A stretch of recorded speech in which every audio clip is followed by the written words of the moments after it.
ជំរាបសួរបងប្អូនទាំងអស់គ្នាថ្ងៃនេះខ្ញុំចង់ចែករំលែកបទពិសោធន៍ពីការទទួលបាន Press Palm ដែលឥតគិតលុយពីខាងក្រុមហ៊ុន Insurance នេះមាន Press Palm ជាច្រើនប្រភេទ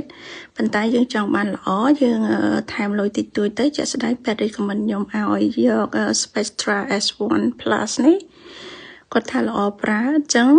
យើងថែមតិចតួចទៅហើយតម្លៃនៅលើទីផ្សារវិញគឺ200ជាង300ជាងទៅតាមប្រភេទ Press Palm អញ្ចឹងណាហើយមួយទៀតខ្ញុំទៅសារនៅស្រុកនេះទោះបីជាគេជឿនលឿនប៉ុណ្ណាក៏ដោយប៉ុន្តែគេនៅតែព្យាយាមបញ្យល់យើងប្រាប់ពីអត្ថប្រយោជន៍យើងហើយគេមានថ្នាក់អនឡាញឲ្យយើងរៀនពីអត្ថប្រយោជន៍នៃការបំបៅដោះកូនដោយទឹកដោះហើយដំណើរការនៃការទទួលបាន Press Palm ដែលឥតគិតលុយហ្នឹងទីមួយគឺយើងត្រូវមាន prescription ដែលចេញពី doctor ហើយបន្ទាប់មកគឺយើងតាក់ទងទៅខាង insurance ហើយ insurance នឹងឲ្យលេខ contact ទៅក្រុមហ៊ុនហើយយើងជ្រើសរើសក្រុមហ៊ុនទៅ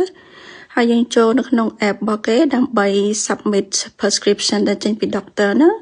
ហើយគេនឹងរៀបចំឲ្យយើងនៅ Press Palm ដែលយើងចង់បានអញ្ចឹងហើយនេះជាក់ស្ដែងគឺគេសិនឲ្យខ្ញុំដល់ផ្ទះហ្មងនេះគេមានប្រភេទច្រើន free ច្រើនតែអ្នក